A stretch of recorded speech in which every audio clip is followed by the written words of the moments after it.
All right, let's get started. So, welcome to the podcast. This is the first episode of the Litmus Test. My name is Zain. I'm Sunith. And And for the first episode, we were thinking of going with something easy. We wanted to look over Drake's If You're Reading This, It's Too Late, because it's an album that I thoroughly enjoy, and I personally believe it to be one of Drake's best records. What about you, Sunith? oh, should I say something too? I feel like I feel like it seems so formal right now. Yeah, I mean, I'm just introducing it, Okay. Yeah, what do you think about If You're Reading This, It's Too Late? Going into this, I haven't been listening to it a lot. I'm more of a fan of like older Drake and like not rapping Drake. But of course I love this album. And I was happy that I got to listen to it again because it's actually like it might be his best. We'll talk about that, but we'll see.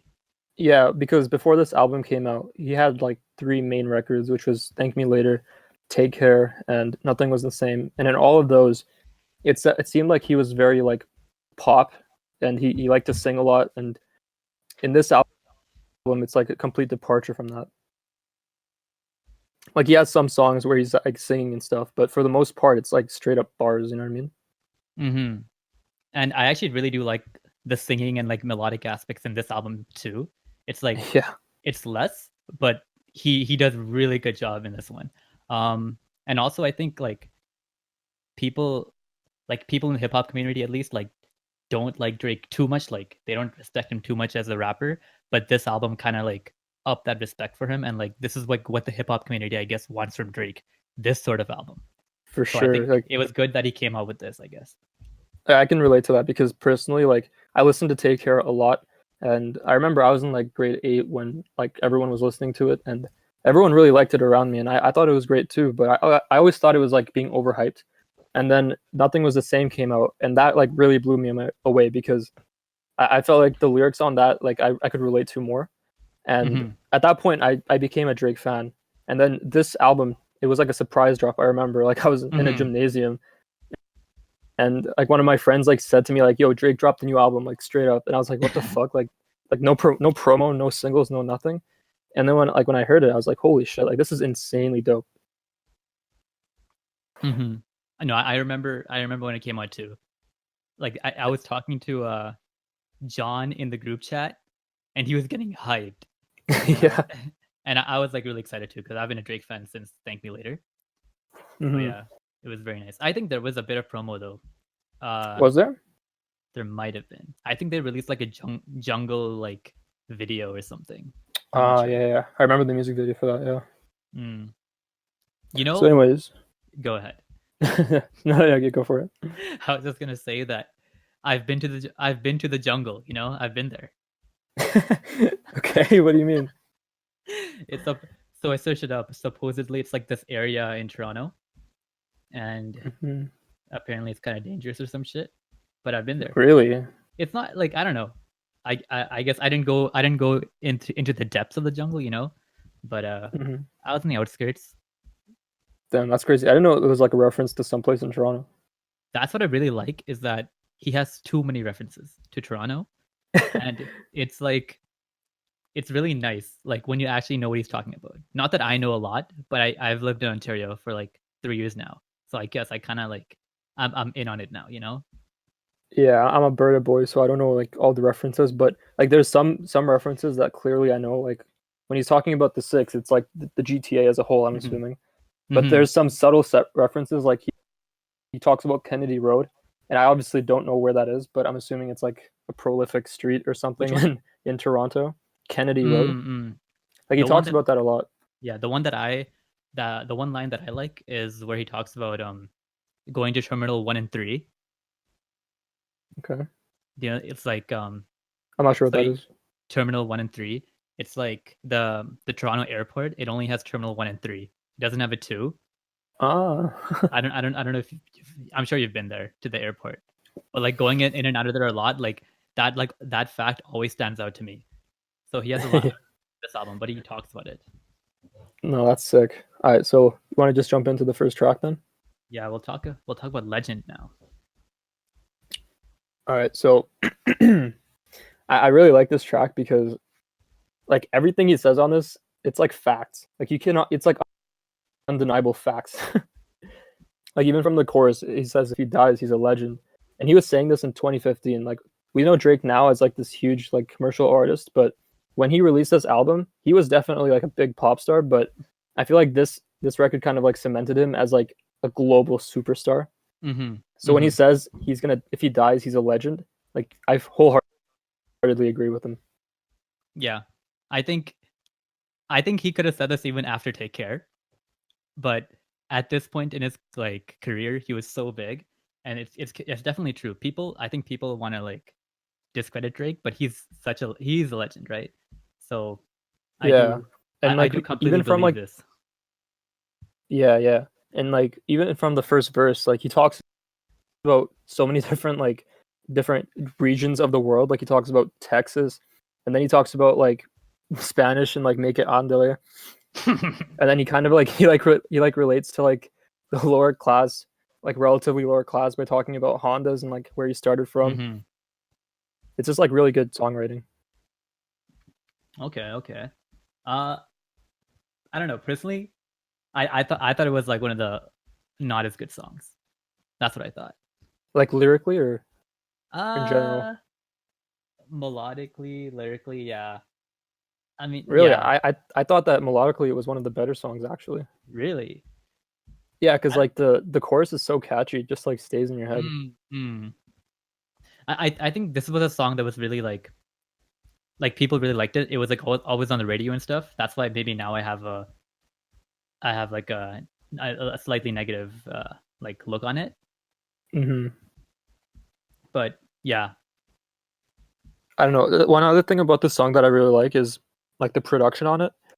And this Mm-hmm. is like I guess this goes for the entire record.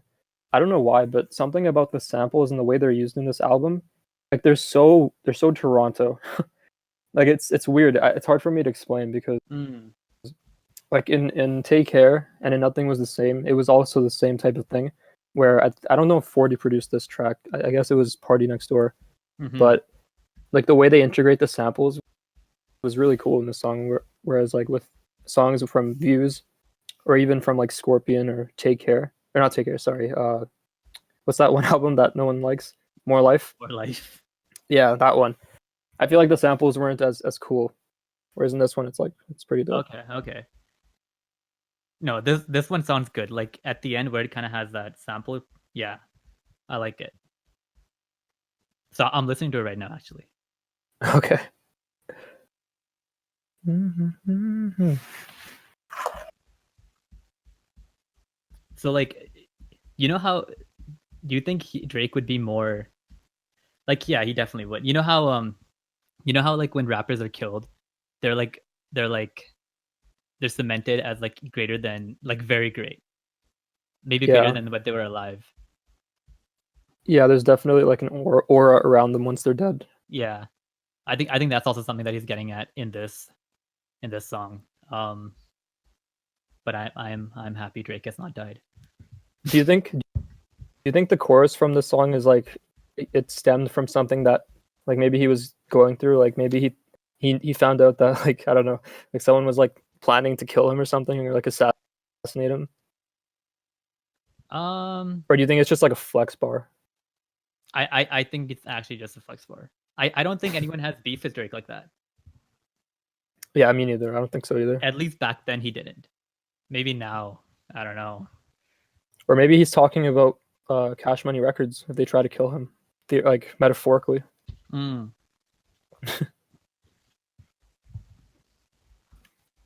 Alrighty, you wanna do the next song now? Energy. Yeah, Energy. Yo, this is an amazing song. I think this is like one of the best songs on the album. Really? Yeah, I really like this song.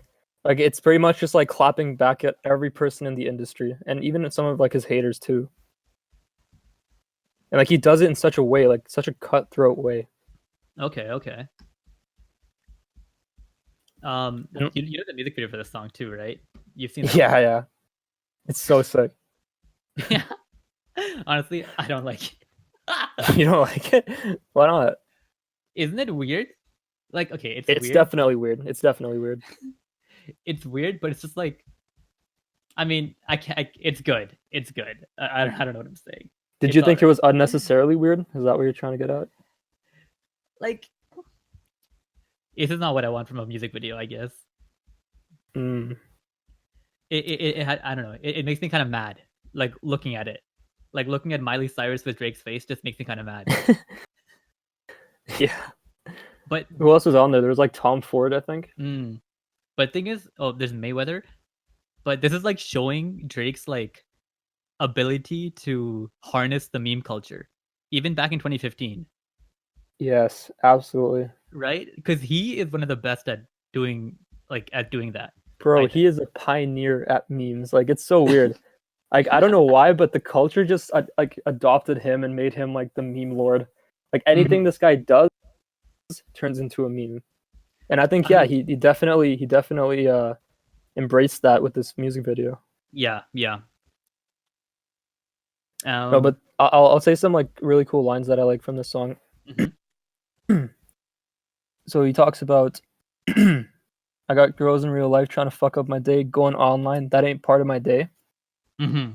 I think that's really sick. Because like I guess in 2015, even back then, like everything was so much about like Instagram likes and about views and engagement. Mm-hmm. And he's just saying like fuck that shit. Like I got so many enemies, I don't care. Like going online is not part of my day. Yeah. It's just a really sick bar that I don't think many people would have the balls to say. Really. It kind of reminds me of the Twitter fingers line from Back Yeah, to Back. You know. yeah. Was this before the beef or was it after? I think it This was. is before the beef, I think. Okay. But it's around. It's like the same year, like maybe like slightly after it. Yeah, because I remember the beef happened like over summer. Mm-hmm. So I think this was a bit before, like a few months before. Yeah, and I think like this was like this album. This was like a peak of Drake, and where he was just kind of untouchable. Like nowadays, people kind of want to like jump on Drake and like rag on him and like hate on him and stuff. But back then, he felt kind of untouchable to me. So I feel like anybody getting into a beef with him would just have been a bad for whoever, even if they're a better rapper than Drake. Yeah. This was before Pusha T or like any of the other beefs that he's had. So yeah, for sure. And like every single, I remember there was this one stretch where every single song that Drake would hop on, and this was around this time, every single song that he would hop on just became like an instant classic.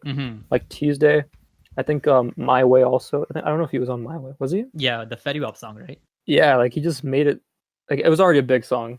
We all knew that, but he just like increased it to like a new level.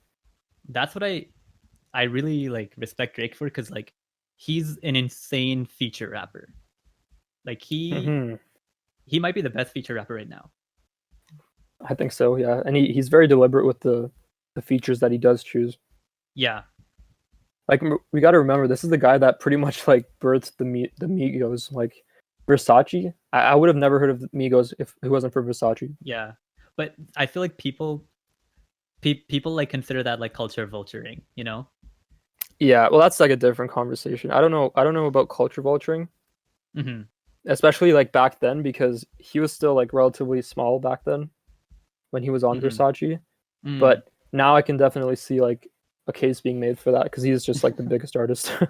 Yeah, no. Now some of the things he does, like Mia with Bad Bunny, is kind of Yeah, like culture vulture. Yeah. that's definitely true. And yeah, he has the Midas touch. Like it's very true. You've heard that line, right? The Midas touch one. Of course. I got two mortgages, 30 million in total. Sheesh. I like that. I like that line. Yeah, man. He's just like he's letting people know. It's like it's kind of like a Jay-Z line. It's like you flex yourself, but in like in not a like gangster way, you know? I feel like flexing but a mortgage is like is different. Where's that one line where he's like I bought this one a mall. I could keep a track of it all or some shit. Is that from the song? I think it is. I think so. Actually, oh yeah, it's part of first part of verse 2. I was right going here. to say that one. Yeah. That's a really cool line. It's like, I bought this one a purse, I bought this one a truck, I bought this one a house, I bought this one a mall. I keep buying shit, just make sure you keep track of it all. I like the line. It's like he's yeah. Yeah, I got bitches asking me about the code for the Wi-Fi. So they talk about the timelines, show me pictures of their friends, just to tell me they ain't really friends. No, I like this like verse specifically because it kind of shows you how many people are like dependent on Drake, like buy him stuff. You know what I mean? And I feel like that's something that like most rappers go through. Yeah. Like once they make it, their homies from when they first started are just like constantly like vulturing over him. And he's saying like, yo, I just keep track of it all, you know, because I'm gonna come back and I'm gonna get my shit back. But yeah, I thought this was a great song. Overall, what are your thoughts on this song? Overall, I think it's cool. I think I want some more melodic stuff though. I feel that's how I feel. Yeah, this was not melodic at all. I agree. But it is a fun song, and I think it was one of the most popular songs from this thing. Yeah, for sure. What's next? 10 Bands. 10 Bands. Yep. I like this one. Like, this one is good. That's funny you say that because I don't like this song. Really?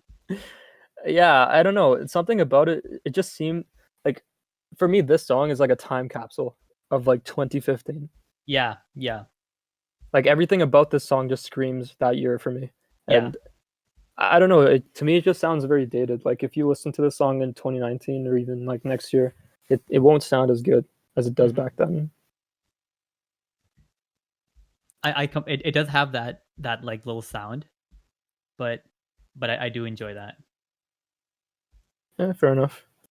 I'm like reading through the lyrics right now, and yeah. See, like when I read these lyrics, like I'm just imagining his flow, and it's like a very infectious flow, which is cool.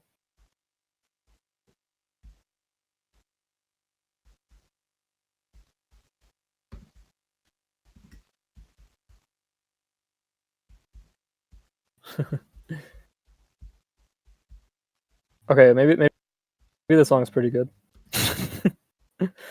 Like when he's talking about the wrist motion and stuff, like the flow he has and the melody he has there is really nice. Yeah. That second verse is so nice. Like I could never let the streets down. Haven't left the condo in for a week now. Like that, I don't know. I love that. No, that's the fire lines. In the Sikhs cooking with the wrist motion. Yeah. Is this the first time he ever said that? Like cooking with the wrist? I feel like he said it before, didn't he? Yeah, I feel like this is the first time. It might have come before. Chef Curry with the wrist boy. When did you say that? That's in 100, 0 to 100, I think. I'm not sure actually. Okay, that's before then. Nice little callback to an iconic line that he made. Yeah, I don't know what else to say about this song. I just enjoy it. Yeah, I think that's all that needs to be said. I think it's the best one out of the first three. I personally believe it. Okay. What about Know Yourself though? Yo, this song is insane. There's so much history behind this song. Really? What's the history? It's just like, I don't know. I feel like for me, this is like one of the most standout tracks on the entire album. Specifically because of running it through the 6 with my woes line. Oh yeah. That's so important. That is the only reason. Yeah. Like of course the rest of the song is also great, but I feel like that line is just like, I don't know, it holds so much value to his career. It's crazy. Like I swear everyone was like singing that line when it came out. That line is super iconic, I think. And I completely agree that like makes the song really important as well. What did you think of like the intro, like where it's like that Jamaican guy he's talking shaky warrior? Um, I mean, Because I don't like it, to be honest. I don't like, I don't have a problem with it. Sometimes I like like say along, like sing along with him, I guess. But Hmm. I I don't personally love it. But there seems to be a lot of that in this in this album. Yeah, like even in Legend, or not Legend, sorry, even in Energy in the beginning. Yeah, and in the end of the song too, there's like a pop can outro where he Yeah, like yeah. says some bumbleclad stuff. He has this one line in here where he talks about Kanye. Yeah. The Kanye dropped, it was poles and backpacks. I think that's a cool shout out because like Kanye is obviously really important to what to Drake, just his influence and become in Drake's artistry, I guess. Yeah, and it's interesting hearing this line because, as we all know, in like the future, they have like some crazy beef going on. Mm-hmm. So it's cool. It's cool. It's cool to see the callback. You know. I want to see a Drake and Kanye like beef, like rap battle beef right now. Dude, I don't know if I want to see that because it's like Kanye, like with Jesus is King. I don't know how he can follow that up with a Drake diss. Yeah, like I think they're both kind of like, okay, Kanye obviously is like in a slump. I won't say it's like a full on drop off, and so is Drake. They're both in slumps right now. So Yeah, it'd be interesting to see like, you know, how would their diss track sound? maybe the diss tracks is what gets them out of the slump. That could be true. Yeah, I Oh, guess now. jeez. Yeah. I like that line where he talks about, man, that was when Ethan was pushing a Subaru hatchback. Mm-hmm. Man, I'm talking way before hashtags. That's a cool line. Mm-hmm. I will say though, the second verse after the running through the six with my woes line, Mm-hmm. like the I did not like the flow, like the way Oh. he says it. Mm. Like it kind of came off as like it didn't really flow that well in my opinion. So there's a beat switch in here, and then he changes his flow and stuff. Yeah. Right. How do you feel about like that second part? So you don't like it as much, that's what you're saying. Well, what I'm saying is like I like the beat switch a lot, especially when he actually sings that line Uh-huh. because that is like the iconic line, that part right there Yeah. when the beat switches. But I feel like when he starts rapping about like the nasty flow and he goes on and on and on, Yeah, yeah, yeah. it sounds like it's dragged on almost. You know what I mean? Yeah, yeah. It has like that talking, yelling, like weird. It almost sounds like Scorpion. What Scorpion sounds like now. Yeah, yeah, And like, exactly. but the first verse has such a like nice melody in it, like the way he says stuff, and a flow. Hmm. Where he I talks want about that Ferrari, then I swear. the one where he talks about the fine, taking the fine. My city too turned up. I'll take the fine for that. Yeah, Like the entire flow there is really nice. I wish that kept on going for the entire song. Like the beat switch, I don't love in this song. yeah. I know. I agree. I agree. Like the last verse did not sound that good, but I Yeah. love the beat switch personally. Mm. Yeah, I think this song is just very important because of the woes. I don't know about anything else. Yeah. And All then right. no telling is next. This, I think this is where the album like starts getting real. Yeah, yeah. This is a sick song. This is, I think, one of the strongest songs on the album. Absolutely. And the beat switch on this album, on this song is insane too. Yes. Like this is the what like the beat switch for this song. Is it the one where like the sample comes in and then it just like switches?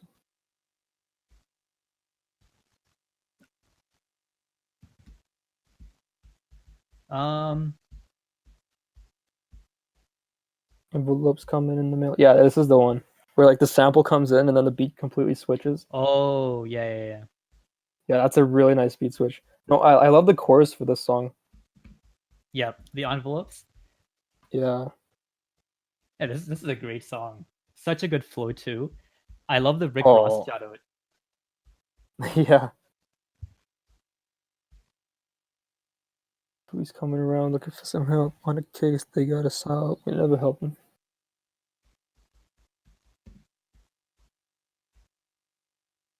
Yeah, I think this is a really good mixture of like melodic Drake and like straight up rapping Yeah, Drake. I think this is what I like want out of like a Drake song. If it's gonna be rap, like this is like this is like the epitome of what I want.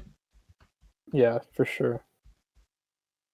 Because like throughout this week, I was listening to the album, and Mm-hmm. this is one of the songs that I was coming back to because I just couldn't get enough of it.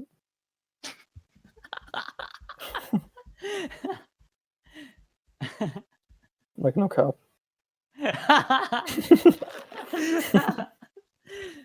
Oh my goodness.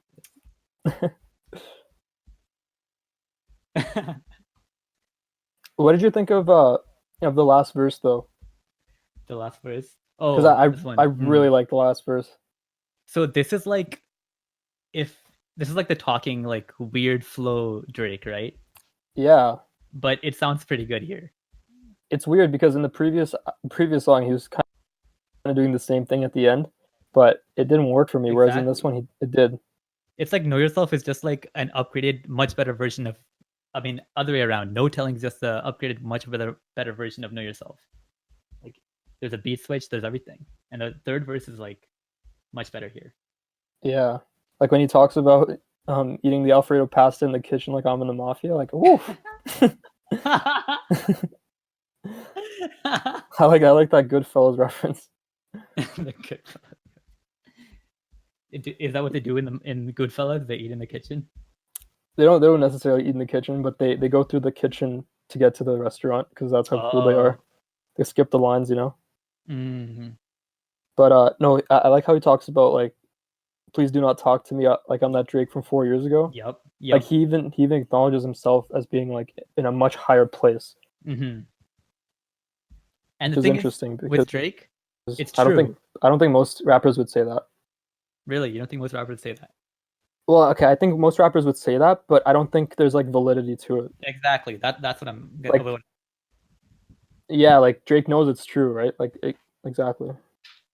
And we can't invalidate that. You know, it is true. It's very true. It's like undeniable almost. Yeah, it's undeniable. But Drake has been very prolific since the beginning of his career, which is what always like, I guess, not surprises me, but it's something that's really cool to look back at. Like one of his first big songs, he somehow got well, it's for a LeBron documentary, right? And he has Eminem, Kanye West, and Lil Wayne, and this like random Drake. Well, Drake was still like kind of big then, but it's just crazy that he got 3 GOATs and like a new rapper on LeBron's documentary. Not only that, but he was in a Sprite commercial for that song. Oh yeah, that Sprite commercial is crazy. Yeah, it's funny because like if you see all these new rappers coming up now, it's nothing like how like when Drake entered the scene. Yeah. It's almost as if like he was like an industry plant made for the big stage. Yeah. Drake, but he's not. I mean, I don't know what you define as an industry plant, but I'm not saying he is, but it's like almost as if he is. Yeah, because like everything just like worked for him. It was like he was meant to like just be big. He was just meant to do it. Yeah. Yeah, I think this is one of the best songs on the album. Yeah, this is one of the best, easily. Next is Madonna. Mm-hmm. I think the song is underrated. Me too, man. Like, I think more than anything, the beat on the song is underrated. Like, it is so cold. Yeah, yeah. And I really like his flow on the song as well, where it's like super laid back. It like works really well with the beat. Like the hook, right? He's like kind of mumbling. Yeah, and it's cool because like in the beginning of the hook, it's like he's mumbling, but by the end of the hook, it's like he's like in his own element. Like I don't know if you've noticed that, but like in the beginning of the hook, he's kind of just like mumbling and like kind of like saying shit. Okay. But then by the end of the hook, he's like like fully pronounced, and it's like flowing on the beat. It's really cool. Okay, yeah. No, I hear it now. I hear it. Yeah, like I never like. To me, this isn't like a hook that you sing along to, but like you just listen to it, and it adds to this atmosphere, Mm-hmm.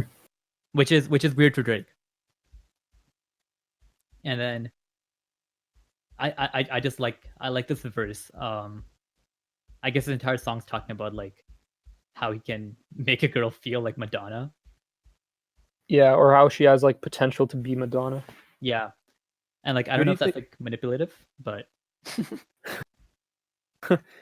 Who do you think he was talking about? Like, not specifically who, but like, do you think it was like an Instagram model or like someone he knew back home? hmm. Um, I Because I honestly always think he's. thought, What do you think? I always thought it was like someone he knew back home who turned into like this famous celebrity online. Hmm. I don't know. That's the way I perceive the song. I feel like okay. I see what you mean. I to me it feels like it's like he's talking to just like a random girl, like not a random girl, but just like any other girl, and kind of Mm, like trying to I guess get with her. yeah, That's the way I see it. you got up early, you work for the man. Well, he'll understand. Mm-hmm. Yeah, yeah. Okay, that line's like pretty telling. Mm-hmm. That is kind of manipulative. It is manipulative, and then it kind of reminds me of the darker Toronto R&B artist, The Weeknd, because I feel like he has songs like this too, like Yeah, true. like manipulating girls and stuff. But In at the the same first time, verse, yeah. What are you saying? no, I was gonna say like in the first verse, there's also another reference to Toronto, I think, where he says, "I'm pulling up you in 10, already on 10." Is 10 like a highway or something? What is 10? He's on 10th Avenue. Already on 10. Supposed, I don't know. I guess it's like where she lives. Okay, never mind then. Because Madonna, I'll say it again. 666. Yeah, I think at first I didn't like the song too much, just because I don't know. It's not as catchy. But listen to it again. I think this is a really strong song. Yeah, for sure. And like it's mumble rap. Drake doesn't do mumble rap. Yeah, I think Drake knocked it out of the park with this one. So did 40. I give 2 thumbs up. Yes, 5 out of 5 stars. What's next? Six God. 6, God. This All is right, like so another iconic song, right? yeah, I mean this is fairly iconic. This is like where the like within the album, like the sixth thing comes up over and over again, and this is where it starts, right? Hmm. Like if you look at the track listing, there's so many sixes in the entire album. Like it's Yeah. so weird. This is he like really ramped up. Like I've never heard Drake say six before this album came out. Yeah, I didn't even know like six. That's what it meant, six, when I first heard the album. I don't know why he was I saying it. yeah, like I don't know if it was a thing, like a very like solidified thing in Toronto, uh, to call it the six before then. But Drake did make it a thing. But at the same time, I don't know if people say it still. You don't think people say it now? Uh like I'm not sure if they do. Yeah, I feel like I feel like people who aren't from Toronto call it the six. Yeah, that's what I feel like people who aren't from Toronto call the six. I very rarely hear someone in Toronto calling Toronto the six. Yeah, but at least he like made it public. You know what I mean? Like he kind of Yeah, he pretty much made it popular to because call it the six. he wants to like with this album especially, it's a very Toronto album. Like even in the like first three albums that he released, I feel like there weren't as many references to Toronto. Like I feel like the songs in the previous ones didn't even take place in Toronto. You know, they might take place in like Houston or America or something. But every time I listen to this album, I feel like, you know, he's driving through the city of Toronto. He's talking to his Toronto friends. He's in Toronto, and because there's so many Toronto references, all the production is very Toronto, and that's what I like about this album. It gives you it gives you the feel of the city, the vibe of the city. Do you think it's because all of the instrumentals in this album are like super skeletal? Well, not super skeletal, but for the most part they are, and that's like the kind of vibe that you get in a cold city like Toronto. Maybe it's probably part of like, it. Because when I listened to this album, like I listened to it a lot when it was like snowing and stuff. And, like even like walking downtown while listening to this, like it just like puts you in the vibe. Whereas if you're walking down like a sunset and it's like super hot out and you're listening to this album, like it wouldn't fit as well. Yeah, this is like a winter album for sure, I feel. Yeah, that's what I was gonna say, because when I saw it released in February, I was like kind of disappointed, because if it released in like December or January, like a month earlier, I feel like it would have fit much better. February does work, you know. It's still very cold in February. True. You know, just 2 days ago, it was the coldest, or 4 days ago, it was the coldest November 12th or 13th in Toronto, like recorded Toronto history. Really? Yeah, it was like -17 or something. I read a few days ago that like when it snowed a few days ago in Toronto, there was like 400 car accidents in the GTA in like 24 hours. Yeah. It's like, damn, that's crazy. Yo, the driving here is fucked. I don't know, Drake talks about driving here so much, but like it's not that nice. not that I drive here, but I've seen it. Yeah. Anyways, back to this song here. Oh yeah, you know this samples a Donkey Kong like song. Wait, really? Yeah. Hold up. That pretty sure that's Donkey Kong. If it is, that's amazing. Yeah. Oh, I like how he like referenced Worst Behavior in the song too. That was a cool callback. I do like that. This is just one big like verse. Yeah, you know what's weird? I've listened to this song so many times and I just realized there's no chorus on it. There's no chorus, but at the end there's a really nice like melodic part. Yeah, that's the part that I remember from the song. Well, that's my favorite part.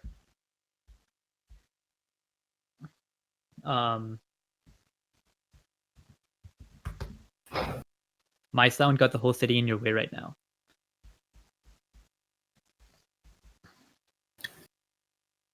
I also really like this line. Nobody really likes us except for us. That's a nice line. Yeah, this is just a rapping song. Yeah, I would consider this song like mid-tier. Mid-tier. Like I wouldn't say it's like the best, but I wouldn't say it's like terrible either. Yeah, it's just not too memorable, I feel. Yeah, I guess it's because of the lack of the chorus. Yeah, that's probably why pop songs have choruses. Yeah. There's like a formula to making addictive songs. What's that formula?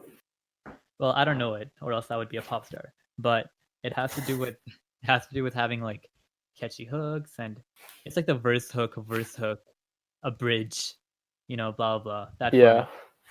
Yeah. Let's head to star 69. Or sorry, 67. This is one of the best songs. I agree. I think. This is a good ass song. This is like my favorite song for sure. Yeah. This might be my most listened to song. There's so much about this song that I love. Like starting from the beginning, like Lil Wayne's sample when he talks about clips. Yeah. Wait, what did ammo. I say? Clips. Like clips, ammo, and then right after that he says brand new Beretta, can't wait to let it go. Like it's so nice the way it transitions into that. Yeah. And people always talk about how this album's about him giving it to the label and saying like, you know, pretty much fuck you, like pay me. And I don't think that's any more evident than this song. Like, walk up in my label, like, where the check though? Wouldn't dap you with the left toe. Shut the fuck up. I remember when this like weird. I don't know if it's like a beef, but this weird like thing happened with Birdman and like Lil Wayne and Drake. But now I guess we don't really talk about this anymore. Yeah, But I mean, like I no one cares was about Birdman anymore. yeah, like and Cash Money Records in general. Like I feel like it kind of went downhill after this album. Yeah, yo, Young Money, Cash Money, like that record was label was. It was I feel stacked. like they're. I don't know if it was that. I was gonna say that, but there's only three. There's like three very big important rappers, and everyone else is like kind of like Yeah, I Nicki, mean, Drake, and but Lil that's all you Wayne need. are.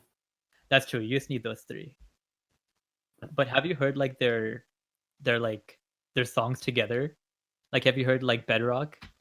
Yeah, I've heard that song. Yeah, there's like Gutta Gutta and Tyga and shit, and they're so bad. But you listen because you want to hear Drake and Lil Wayne. Yeah, and Nicki Minaj And sometimes. Nicki does a good job too. Yeah. I saw No, but like a picture. Yeah, with no, I was gonna say with this album or with this song rather, um, the flow is like always switch, which is really cool. Like it always keeps you on your feet, I guess, in a sense. Like from the interlude to the beat switch to the second verse, like there's so much going on, and then there's a second interlude too. Yeah. Because this has kind of like a story to go along with it and stuff. Mm-hmm. And like and like the final verse is like a really nice melody. Yeah, this is a really good song. I'm surprised that this. No, sorry, go ahead. Go ahead. You go ahead. I was gonna say I don't. I'm surprised how this. I'm surprised that this song is not as big as it is. Like I feel like barely anyone really knows this song, unless they're like huge Drake fans. Yeah. Yeah, like the song isn't very known, I guess. But I don't know. I guess it's not as catchy. Like stuff and songs like Legend and Energy and 10 Bands. They have a very like catchy hook, very memorable hooks, I guess. And this doesn't really have that. Yeah, I don't know. I feel like it should be. And he tells like a really nice story about like this phone scam that they were doing. I don't really understand the details of what they were doing. But yeah, me neither, honestly. yeah, like I don't understand what this means, like working on the phones. And he also talks about how he was on Degrassi, right?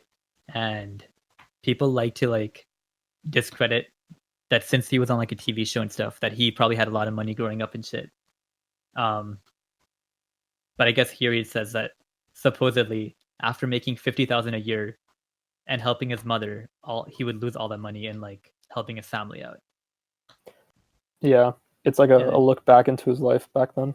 Yeah, and now he had to do some criminal activities to make it, I guess. Yeah, I think that's what it means by like working on the phones. Like if I had to assume, I would think it means like drug dealing. No, that's what I assume as well. But people call it a phone scam. Like I don't know what that means. But it probably does. Like it makes sense if he was just like a dealer. Yeah, I like the line where it says, "The first meal is going to change for the better."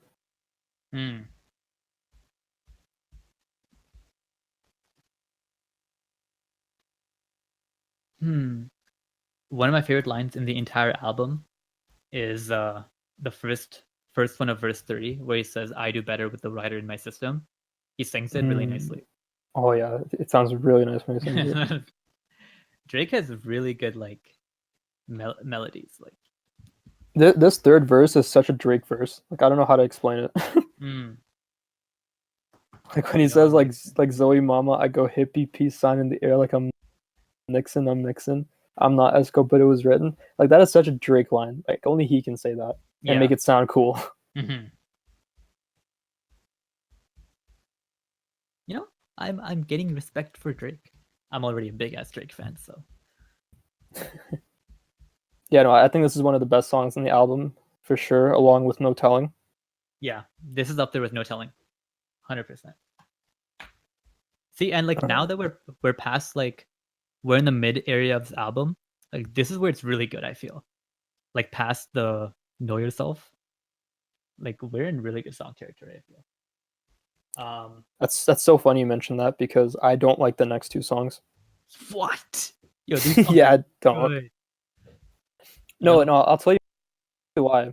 It's like let's just go to the next song, Preach. Yeah.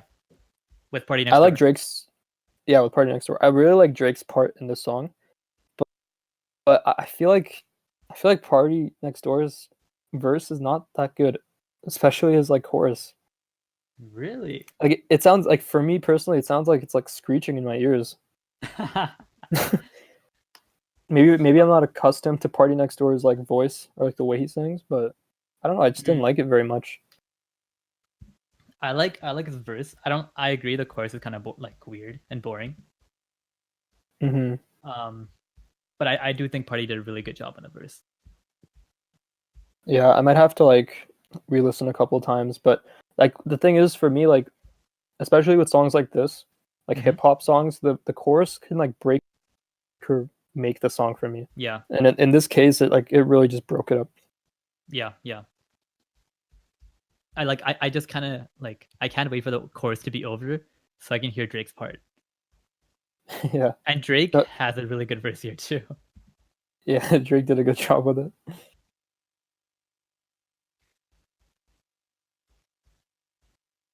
What do you think about this OVO sweatshop? Because P&D is here. Mm-hmm. He's an Well, OVO, okay. and yeah. Let's talk about who's in the OVO sweatshop. So obviously it's Drake, it's P&D. Majid Jordan. Yeah, Majid Jordan, and Roy Woods. Roy Woods, Division. And who else? I think that's it, right? That's everyone we know. There's one other person. Who else who knows is back there? Back there. No, there's one other person. I forgot his name. I don't even remember. See, that's how bad it is. Okay, so I think it's like a lot of wasted potential, especially with Party Next Door. Because if you hear like the first two albums from Party, not so much the third one, but the first two especially, when he was in his prime, I guess. Okay. Like he had so much potential, and I feel like, especially these years, 2015, 2016, I feel like they kind of wasted Party Next Door's like ability to make really good songs. Well, I do like PND 3, but I understand PND 1 and 2 people really love. But like, do you really think it's OVO and Drake that's like holding these guys back? But what else could it be? I'm sorry? What else could it be that's holding them back? Maybe they just suck. Like that might be true as well. That might be true, but I'm just saying I don't know how much I buy into this idea of the sweatshop. Yeah, well, I'll say one thing. They definitely like have made like their own sound. Like they definitely have a distinctive like vibe towards like their music. Even with Majid Jordan, like I think Majid Jordan's great. Yeah, I don't know why like they're not releasing any new music. I think the last album they had was in 2017. Yeah, but I think they're great. Division, I don't care for as much, but I can acknowledge some of their good songs. Yeah. And with the Roy Woods, it's like very similar to PND, where his first few EPs were amazing. Yeah, Roy Woods is amazing. Yeah. But then recently with his new albums, much like PND, I'm not sure what happened there. Yeah. So do you think Drake is stealing all their good songs? Potentially. I think there's some truth to that, but it's not like as crazy as people make it out to be. The thing is, like, there are artists who've declined the the OVO invitation, such as The Weeknd and Bryson Tiller. And yeah. I feel like both of them, like Bryson Tiller, maybe, we don't know, he's kind of in a slump right now, but he's still much more popular than Party and Roy Woods and Majid Jordan, right? And obviously Weeknd is a superstar. And they all declined joining OVO. Yeah, it's almost as if like signing with OVO is a detriment to their career. Exactly. Which I don't know if that's true, but it could be true. Thing is, like, Drake has, I wouldn't say taken, but he used a lot. Like Weeknd gave him a lot of his songs on Take Care. Like I think 3 or 4 songs from Take Care Really? were like originally Weeknd songs. Yeah. Wow. Well, I mean, okay, when we're talking about these different like camps, like Mm-hmm. let's try to compare it to some other camp. Like let's talk about like J. Cole with Oh, Dreamville. Dreamville. Yeah. I think they're good, Mm-hmm. much better than OVO in my opinion. Mm-hmm. Mm-hmm.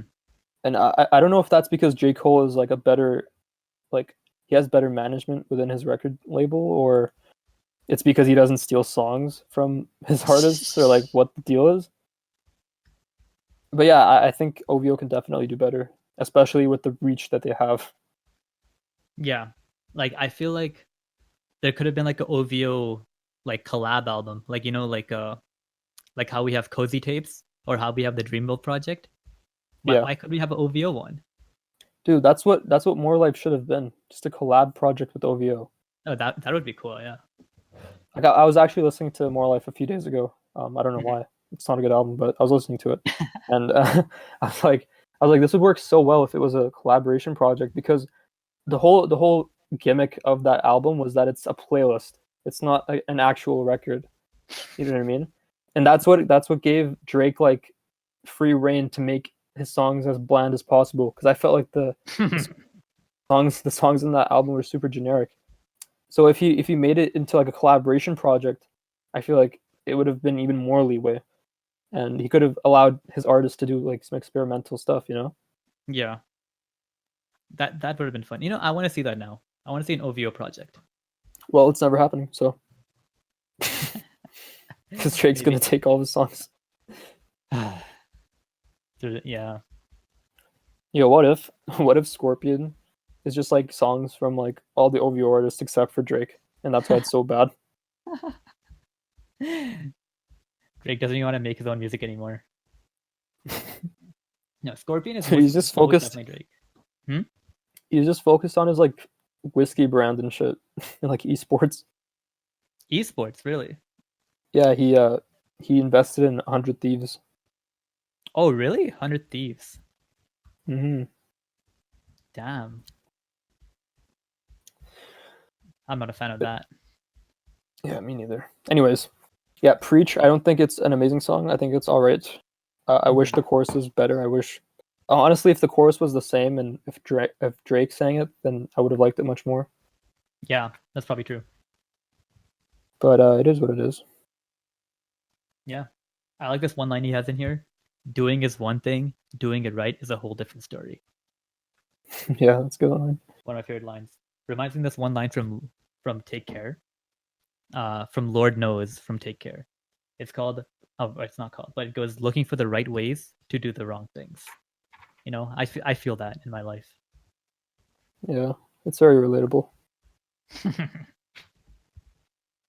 And then we have another Party Next Door song, a solo party song. Wednesday Night Interlude. Yeah, You can't say again, this song's bad, bro. This song is good. it's a good song. It's a good song, but I don't know. I feel like it's kind of like it's not very substantial in the scope of the album. Like I don't know No, why it's here. it's just there to like break it up, I guess. I guess it does act as an interlude, but I don't know. I feel like it was kind of like useless having it on here, but Mm. but I don't mind it. It's good. I think it sounds great. It sounds like I'm driving at night. Yeah, it's very vibey, and I like the hook on this one. Hmm. Yeah, this isn't Drake, so not much to talk about. No one really cares about Party. Yeah, let's go to Used To. I This really is like this song. this is a good song. The beat here is really good. I I'm like conflicted about this song because it's a good song. Don't get me wrong, Hmm. but the chorus is so like it feels like it's like almost tacked on. Don't you think? Really? I don't know. To me, the way like it doesn't sound very nice, personally. The the Mm. the verses are great, especially Lil Wayne, Yeah. but the way he sings the chorus, I wasn't a big fan of it. Like it was very monotone for me. Yeah, he has like the boring like flow in the chorus, which is one of the most annoying Drake flows. Yeah, and Stopping like at the end of every line in the chorus, there's like the what you said. Yeah, I don't like that. It's so annoying. Yeah, the chorus isn't great here, but I think the rapping parts are awesome. And I love Yeah, the rapping is sick.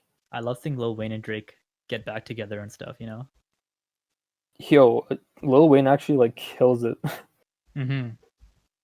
It's so weird. Like Lil Wayne is one of those artists where he can either he can like put in 100% or put in 0%. Like there's no in between. Like his verse in Smuckers with Tyler the Creator and Kanye West. Like that's an insane verse. Like it's so good. Like similar to this one, it's very good. There's a lot of like wordplay and shit. But then there's other songs where like I feel like he doesn't even try. Like there's some DJ Khaled songs where I know he just like phoned it in.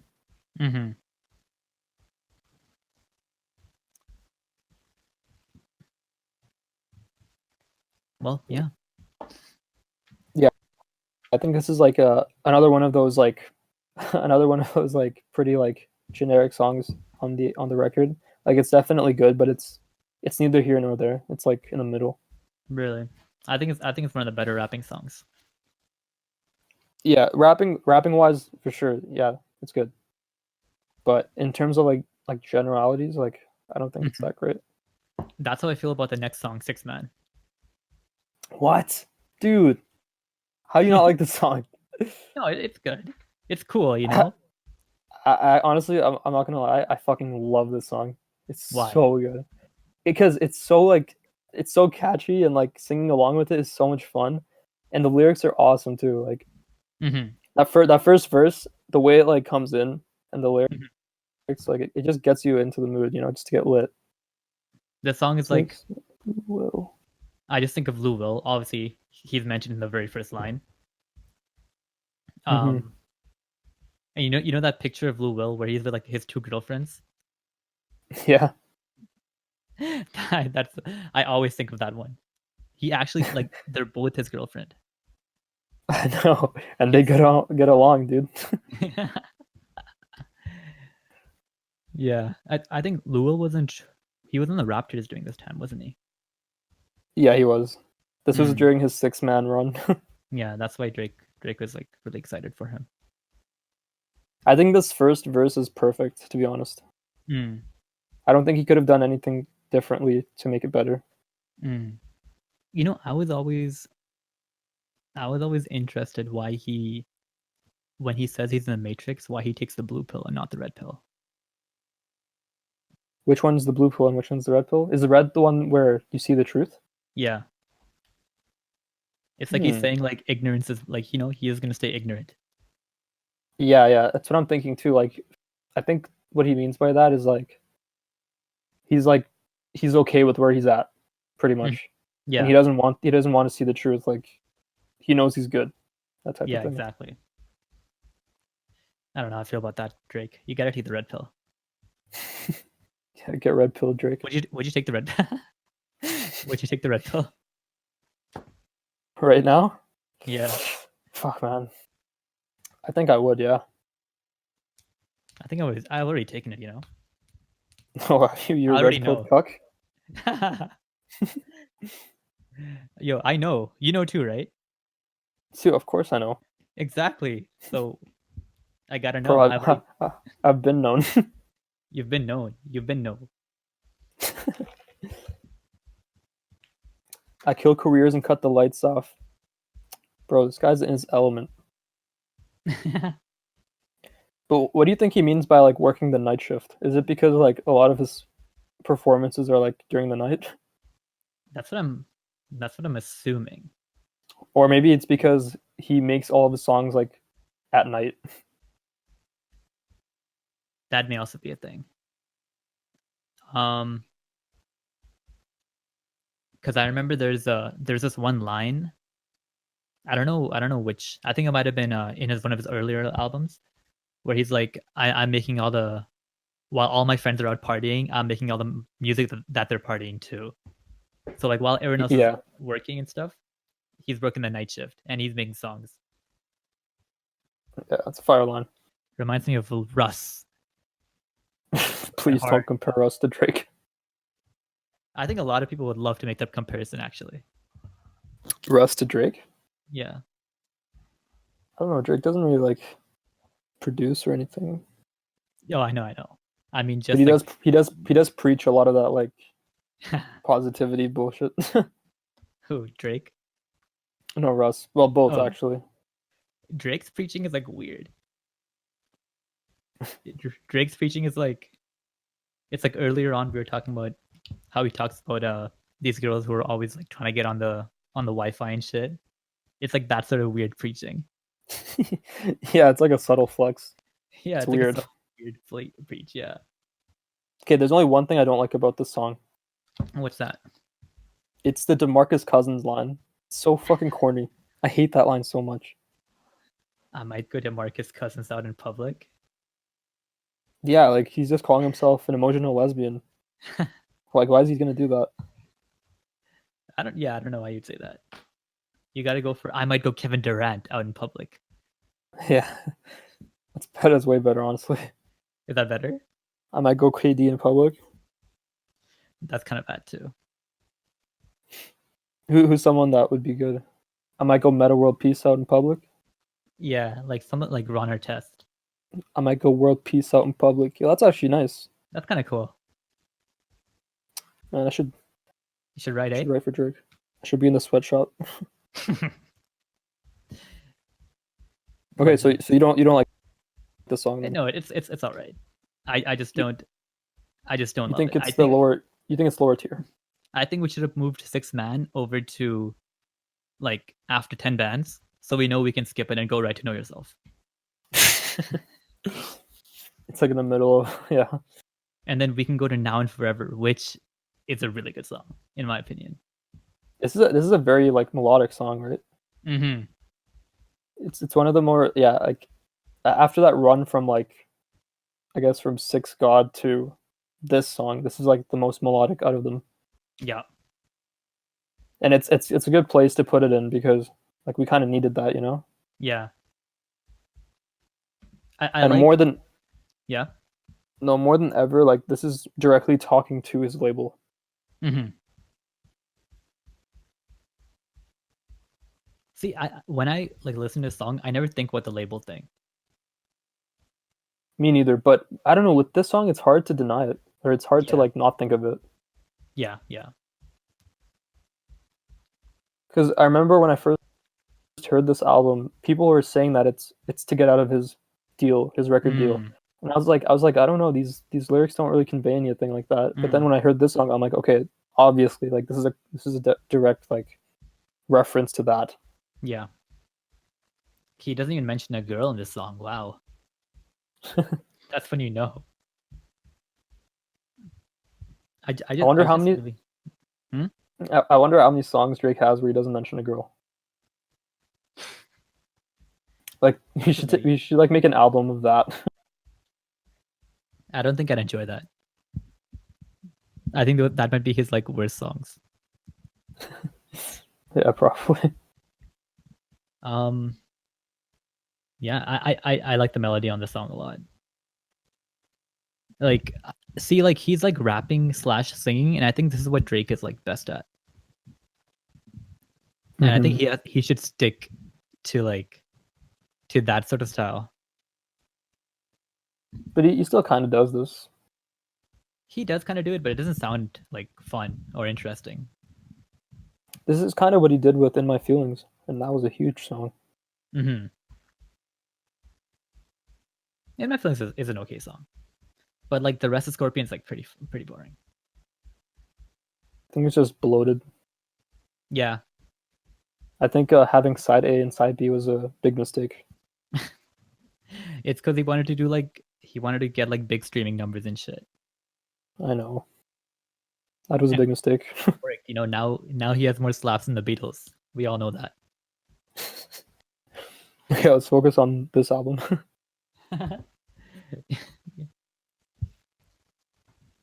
Yeah, this song's good. I enjoy it. I will say, like it is a great song, but like something that's not that great about it is how it kind of like drags on for a bit. Mm-hmm. Like this song is like almost 5 minutes. And Yeah. I feel like it could have been like 3. Like especially that last verse. I feel like, yeah, it just kind of dragged on for a while. Okay. I do that part. All right. Well, now we're at the song that Zane's been waiting for. Yes, I love this song. No, I'm not even joking though. Like I listen to this song so much. Of course. Why? Why do you like this song in particular? Well, I mean, there's a few reasons, right? Mm-hmm. I think I just like how dark it is. Like Yeah. he talks about how he's still a dog and like how much like how much he really wants to be with this girl, Yeah. but how I love like this how story. different they are. Like it's Yeah. crazy. I love the story he gives in the first verse about supposedly she's a perfect girl, but he can't get with her for his reasons. He's not ready. He's a dog. Blah blah blah. But I don't Yeah, know. exactly. That's a great story. I enjoy it. Like that whole first verse is awesome, and then he goes into that hook, which is awesome also. Like I need you to take my mind off being in my prime. Mm-hmm. Like wow, that's great songwriting. And then the bridge, holy shit! Like I honestly, I knew Travis was on the song when I first heard it, Yeah. but I didn't even like this is such a Travis like 2015 Travis verse. Mm. Like you can barely hear what he's saying; it's so distorted, but it just sounds so dark and gripping. And This song, he's not really saying anything that's like so crazy, but it just sounds that crazy because of the vibe that he brings to it. yeah. As soon as like Travis, like that Travis part comes in, it becomes like completely Travis's song. I agree. It almost feels like two different songs, but it's not uncohesive. Like it's very cohesive the way it goes together. But it feels like you even forget that Drake is even like on the song. Travis just takes over. You know what I wish? What? I wish that this song was just Drake, Mm-hmm. and then the bridge part with Travis was like the Wednesday night interlude. I wish that's what it would be. Mm. You want Because Travis? yeah, I want Travis instead of Party Next Door. Mm. I would listen to that song so much. But this song is good. Yeah. Do you think Drake is like very important in Travis's I guess come up?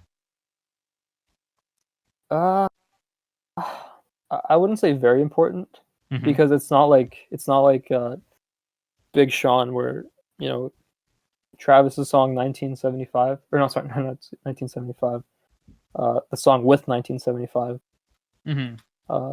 what's the song, what's the name of the song with Big Sean? Don't something, I don't know. Don't Play. Like Big Sean was on that song and it kind of like helped Travis's trajectory. I don't think Drake helped as much, but of course it helped being on this album. Like I'm sure it brought a lot of fans, but I wouldn't say it's like a very integral part of Travis's career. Okay. Yeah, people don't talk about this in terms of Travis as much. I feel, and obviously I think Kanye is more important to Travis than Drake. Mm-hmm. I like how Drake talks about Houston also. Yeah, because it's like it's almost as if like he knows he's doing a song with Travis. I'm sure he knows that.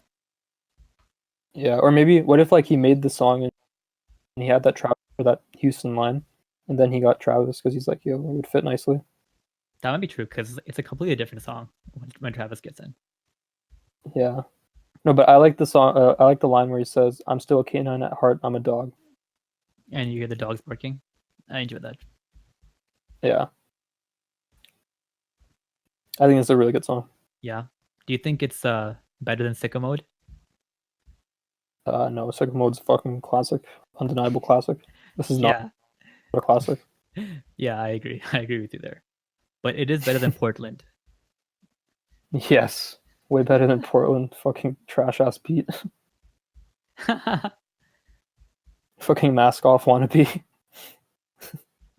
Oh, does it have a flute in it?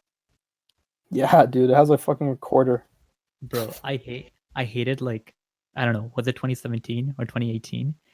Like Mask Off came out and then for like 6 months there was like a string of flute samples in hip hop music, and they were always so trash. Yeah, well, that's what happens. It's trends, eh? What's that trend now? What's the trend now that's happening? See, I haven't kept up with hip hop music. Like, I what's feel going like on right now? I feel like more than a instrument within a song, it's like the way 808s come in songs now. Like it's like super abrupt. Like I'm trying to think of a song that's an example of this. Pretty much, it's any pure beat. Any pure beat? No, Pierre, like Oh, Pierre Bourne or whatever his name is. mm. Like he has a very distinctive bass sound, like with Magnolia and a bunch of other songs. And now I feel like that's what everyone's like imitating with like the very abrupt bass coming in. But that's neither here nor there. I wouldn't know, bro. What is this? I love clicking on hip hop favorites, the playlist, and seeing it's like Kendrick Lamar's face, right? And the first song that pops up for me is "Betrayed" by Lil Xan. No way. Yes. That is disgusting. That's blasphemy. What's next? You and the Six? Yeah, so we kind of talked about this song before, and you kind of swayed me to your direction because I actually really enjoyed the song. I swayed you? Yeah, because I enjoyed the song quite a bit, but then I talked to you about it, and I was like, yeah, this is a good song. Like I really like the beat on it, and like I like the way, like the subject matter that he's talking about. And then you're like, bro, like this sounds so weird. Like the way he talks about like mama over and over again, and, like, it just like it doesn't sound that good. And I'm like, wait, yeah, you're right. It's not that good. And like there's no chorus in the song. It's just like he's like rapping for like 5 minutes straight. And like I feel like the mama portion of the song where he says mama at the end of every line is like almost a gimmick. It's like he's trying to win us over. Mm-hmm. You know what I mean? It's a really annoying gimmick. Like I feel like if he didn't say that, this song would have so much more substance to it. Mm-hmm. Which is weird because anytime you talk about parents in a song, it adds substance, but in this case, it like just takes it away. I don't know, maybe because he's putting like stupid lines in here. Like, okay, I guess it's not dumb, but like, I pulled a knife out my back and cut their throat with it, mama. I'm Game of Thrones with it, mama. I'm Home Alone with it, mama. It's so weird to hear that. See, like, you know those Drake haters that always talk about Drake being super soft? I feel like they listened to this song and then they made that judgment. Because he's just like pretty much like complaining about like the industry to his mom. And in a really weird way too. Yeah. Like he's talking about like, I really hate getting aggressive on this phone with you, mama. It's like, bro, that's such a weird thing to rap about. Yeah, like I think so there's a song in Take Care called Look What You've Done. And I think that's a much better version of what this song is. In that song, he's kind of thanking his mother and I think his uncle for like raising him and stuff. And this one just seems, I'm not going to say disingenuous, but it feels somewhere along that spectrum of like, it doesn't seem as honest as I would want. Like again, it seems gimmicky. Yeah. But I do think that he does have something to say within the song. Mm-hmm. Which is pretty much that like this industry is very cutthroat. Yeah. And no matter how close you may seem to someone, like they can stab you in the back at any time. Mm-hmm. And like there is validity to that. Yeah. But I wish the way he said it was a bit more, I don't know, I guess sincere. Yeah. And genuine. I enjoyed this one line. I feel like Drake's like a really funny rapper. Like he doesn't say like, it's not funny like Ugly God or like Ski Mask or like Lil Wayne, but some of the things he says is just like hilarious hearing it. And this one line right here, hanging out with Aaron, Bell, and Rennie, shit could have gone south for me. Hey, looked out for me, ma. He never let me do drugs. He let me shoot a gun one summer, but out there everyone does. And then like it's like a hilarious line. Yeah, I mean that's kind of funny. But like right after that, he's talking about like I used to get teased for being black, but now I'm here and I'm not black enough. Mm-hmm. That's a really good line. Like it tells a lot Yeah. about like his come up and where he is Yeah. now. Yeah. Yeah. So how can It's you true. follow up a line like that with a line like that? I don't know, but I guess that's what makes him Drake. Drake's like that, eh? He doesn't talk too much about this, like about his like biracial like thing though. Like in most of his discography, he hardly talks about it, which is like very different from Logic. Yeah. Yeah, it's like on different sides of the spectrum almost. Yeah. It's like Logic, like they're both biracial, but Logic is like white, but Drake is black. Yeah. And now that Logic is in hip hop, like he's always getting I don't know. I guess he's getting teased because he keeps saying he's biracial.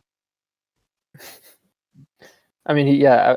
The thing with Logic is that he keeps on saying it. He's bringing the heat to himself, and I understand that it's because like it is a meme, and any publicity is good publicity. But again, it's like it's a detriment to his career. That's what people know him as. It's weird because he. Go ahead. No, you go. It's all good. I was gonna talk about Logic, but we don't need to talk about that guy. I was gonna talk about Ugly God actually, so I think that's more important. Okay, no, you're talking about how like rappers like Ugly God are like funny, and Drake is funny, but in a different way. Yeah, it's because we take Drake seriously, whereas with Ugly God, we know he's joking. So if Ugly God were to like rap lyrics like this, or if Drake were to rap songs like Water, like I bet Water would be like a hit, even if Drake rapped it. Oh yeah. But we would take it seriously still somehow, just because it has Drake in it. Maybe it's because like, you know how Kanye has the song with Lil Pump. Yeah. Like it's a comedic song, but we do really take it seriously. Yeah, Like, yeah, exactly. I completely believe that Kanye like wrote this and agrees with whatever he's saying right now. So, and for that matters, I agree. I think Lil Pump is also believing everything he's saying. He believes. I haven't heard what Lil Pump has to say, TBH. What he has to say is, she's such a fucking hoe. He loves it. Oh, okay, that song. I completely agree. Wait, speaking of Lil Pump, like where is he? Like, is he alive still? I don't know. Lil Pump? Yeah, like I haven't heard from him in like so long. He must be. Like he's alive.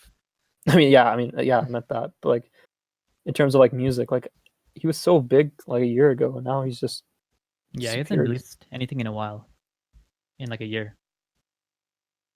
Maybe he's he's gonna release his Magnus Open or whatever it's February... called. No. He released an album in February of this year. Really? Yeah. I what the heck? I haven't even seen this like cover before. It's called Harvard Dropout. That was this February? Yeah. Wow. Yo, that's fucked. I remember listening to this album. I thought it was like a year ago. Yeah, anyways, he fell off a bit. Yeah, You and the Six. I'm glad that this song is at the back end of the album, because if it was in the middle where like the good songs are, I would be pretty mad. Okay, there's good songs here too. Like the next one. The next one is an amazing song. Mm-hmm. Do you see it? Apparently, Jungle is the title for Lawrence Heights.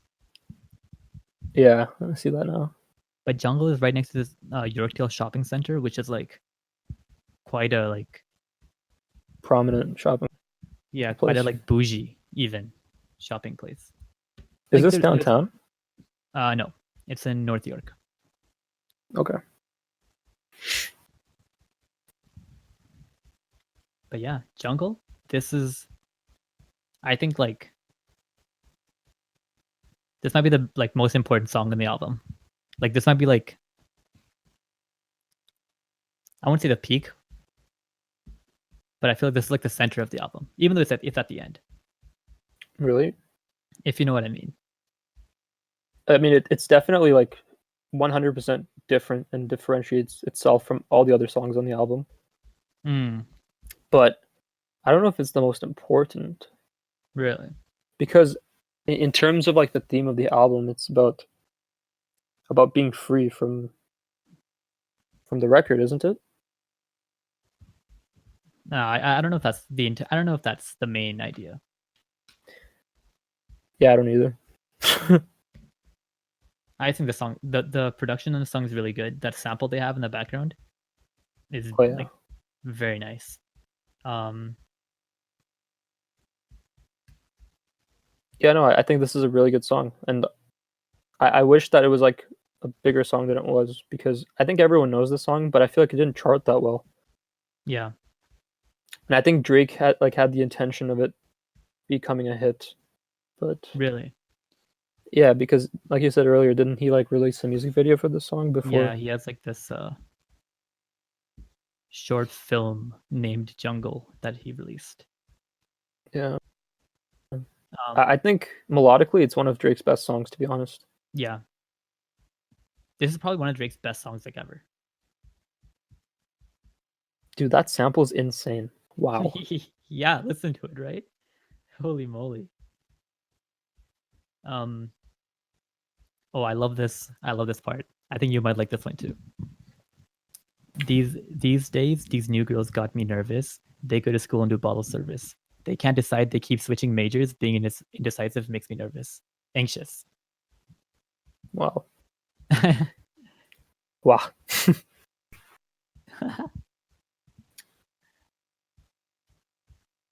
This is a very enjoyable song. Yeah, it gives that cold Toronto feel as well.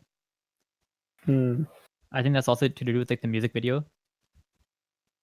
Yeah, well, I mean, the thing is, when you listen to the song and you look at the cover for the album, like it computes. You know what I mean? Like it makes sense. Mm-hmm. Like it's very like bare bones, and it's like it's still like catchy, but it's very skeletal at the same time. Mm-hmm. Which is cool. It's very different from his other stuff as well. Yeah, I like this song quite a bit, and I think it's one of the best on the album. Yeah. Oh, apparently, it samples "My Love" by Majid Jordan as well. You know that song, "My Love." Of course, yeah. I love that song. Where is that sampled here? The heck?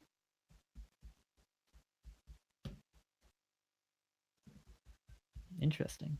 Well, then we have 6 p.m. in New York. I like the song quite a bit, but I don't know. I don't know why he put this at the very end. I feel like Jungle would have been a better closer. Mm-hmm. So, like imagine if this song was in the beginning. You'd enjoy that better?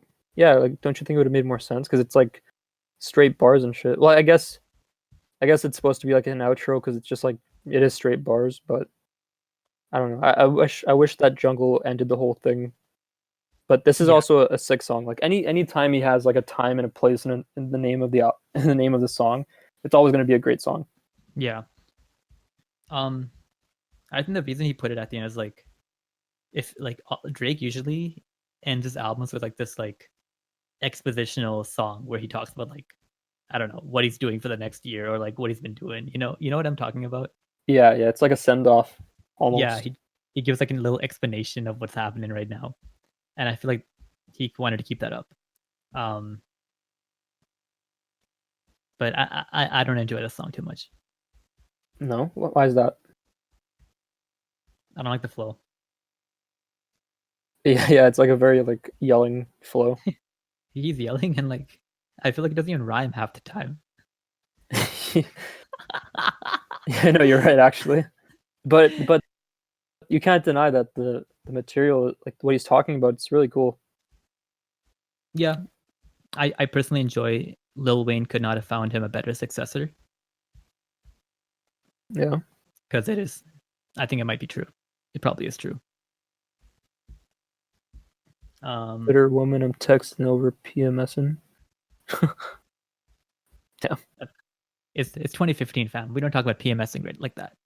Not anymore. It's not funny anymore.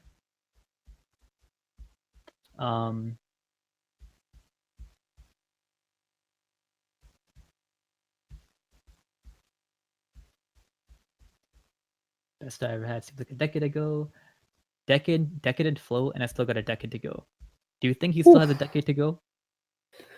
Well, according to this song, he has 5-6 more years to go now. Yeah. Do you think he will come back, have a good album again?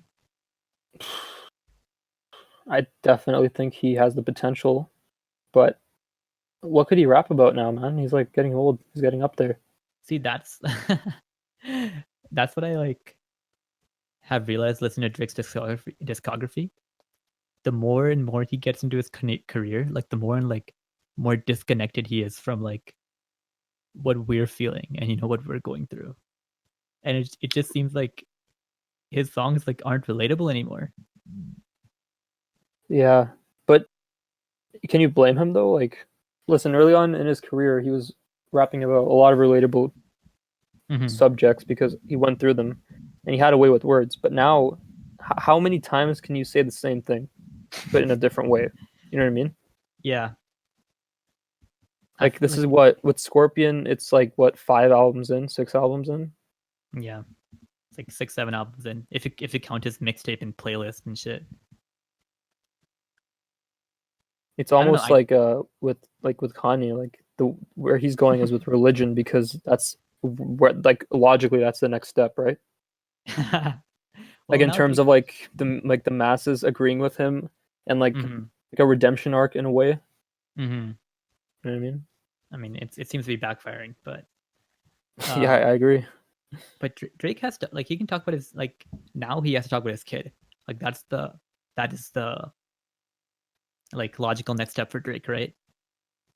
Yeah, I was gonna say his kid and settling down or how I think the best thing for him to talk about is how the landscape has changed, within culture or even within the industry. Maybe, but I don't know if people want to hear Drake talk about hip hop. I feel like people don't respect him on that level in terms of hip hop right now.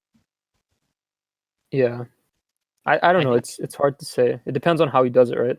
I know. I think he needs his 444. You know what I mean? Yes. Oh, that would be so good. Kanye needs that 444 too. Bro, I had high hopes for Kanye after that Trump controversy. I was like, this is his moment. This is his Taylor Swift of modern days. Yeah. Yeah, exactly. After the controversy, he could have come back with something really amazing, but nah. He just doubled down on being stupid.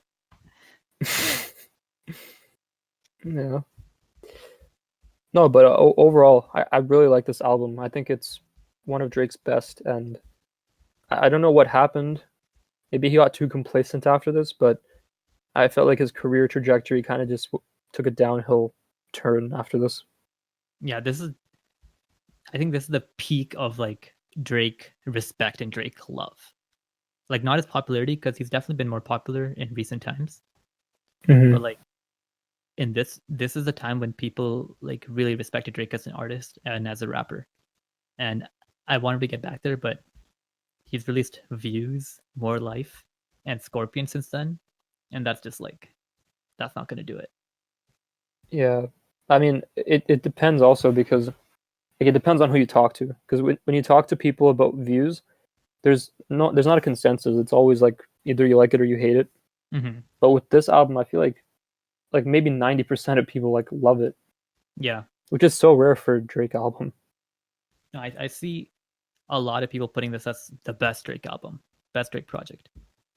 Yeah, even with Take Care, of course I love it, and I know you love it, but there are people out there who think it's too soft, and a rapper should not be singing about that type of shit. But I think it's great. Mm-hmm. But with this one, it's hard to deny its greatness. Mm-hmm. this is just more accessible for the hip hop audience. I also feel like, Take Care it also sounds a bit dated now. Yeah, I agree. But you know what's interesting about this record? Since so many people liked it, and since it had so much rapping inside of it, I feel like he got the wrong message almost with it. Where like his next few records had a bunch of tracks where he was rapping similar to this. Yeah. But it just didn't sound as interesting for whatever reason. Mm-hmm. So I feel like it's almost like a double-edged sword where what we had here is really good, but what came after it that's similar to this is just like almost like it's bringing him down a lot more. Yeah. It's like after in Views, More Life, and Scorpion, there's like very few good rapping tracks. Like you remember like 9, I think that's the name of the song from Views? Yeah, like what a bad song. Like I mean, it's if you put 9 on this album, in terms of sonics, it would not sound out of place. But in terms of like lyrics and just overall vibe, like it's just I don't know, it's just different. It's not as good. Yeah, somehow he says stuff like keychain go jangalang out of the major things. It's like weird. Like it's not as good. It kind of makes me mad. Yeah. But there are like he does have good melodic stuff after this album, but his rapping is like pretty bad after. If you're reading This Is Too Late. Yeah. Well, after this album came out, if I remember correctly, he in the following year he released Back to Back, which was obviously insane. Mm-hmm. And I think this was this album was a stepping stone for him in terms of career development. Mm-hmm. But then Back to Back and like that whole beef like just elevated him a whole another level. Mm-hmm. And then after that, I remember he released Hotline Bling, and that's like the biggest, I think one of the biggest songs of his career. Yeah. And I don't know. I'm glad that happened before this album, or after this album rather, because Why? I feel like if this album released after Hotline Bling, it wouldn't have validated his gangster almost. Mm. And also, I don't want Hotline Bling on this album. I never listened to Hotline Bling. You don't like it? I think it's okay.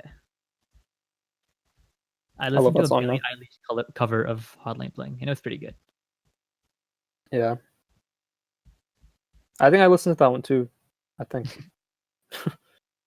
Have you heard Scorpion like fully? You know what? Let me pull it up right now, and I'll tell you if I have. Because I don't think I have actually. Like, I'm pretty sure I stopped like halfway. Scorpion. Oh my god, there's so many songs on this. I have listened to all of this. Yeah, I have. And I'm looking at the songs that I've actually downloaded from it, and it's like 7 songs. Yeah. Yeah. I really dislike the rapping section of this album. Side A. Man, why he didn't have to release an album? Like, why did he? Yeah, like I don't. I'm trying to like understand why Drake fell off, and I don't understand why, because he's obviously really good and talented.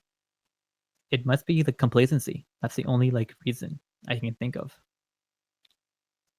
Yeah, it's interesting that like we're talking about Kanye, and you can actually draw a lot of parallels because with Kanye, when his music started becoming like not that great, that was after The Life of Pablo, and that's when he started making a lot of money with non-musical ventures, like with Adidas and like his clothing line. And a similar thing happened with Drake, where after Views, he just started making like a bunch of other different like business dealings, like with his whiskey, and I know he invests a lot in different companies and shit, right? And even he has his own like merchandise section. Yeah, he has his own clothing stuff too. Yeah. So I think complacency is definitely a big part of why their careers have taken a downfall. I also feel like both of them have got like they were obviously both very popular beforehand, but after 2016, both of them have gotten like super duper popular, and that's when like their worst music is coming out. Yeah. I don't want to believe that though. I don't want to believe the fact that they just don't care anymore about their music. Really? Like they're artists. I want them to like care about their discography. Would you rather believe that, or would you believe that now they just suck for whatever reason? Like they're not like good enough anymore. They don't have good artistic ideas. I would rather believe that it's because they're complacent. Yeah, that's why I choose to believe that they're complacent, because I don't want to believe that Kanye isn't good anymore, or that Drake isn't good anymore. That makes me sad. Yeah, exactly. Fuck man, can't be that hard. That's what I'm thinking. Not that I'm an artist or anything, but still. Like you have so many collaborators. Is it because they have so many yes men that they're just like writing a bunch of shit lyrics or what? That's what people I think don't know. about Kanye, which might be true. Yeah, well, we'll see where Drake goes from here. Mm-hmm. Hopefully, he's got something big on the way because he definitely had like some big songs in 2018 from Scorpion, like God's Plan and My Feelings. Even like Nonstop was a pretty big song. I despise that song, but yeah. Nonstop? Yeah. And I'm upset. Oh my goodness. Dude, that song sucks. It's so bad. I'm upset because I have to listen to that song. But yeah, we'll see what happens. So what do you want to give this song? Do you want to give this a rating? This album? Okay, I'll give it a rating in terms of his discography. Mm-hmm.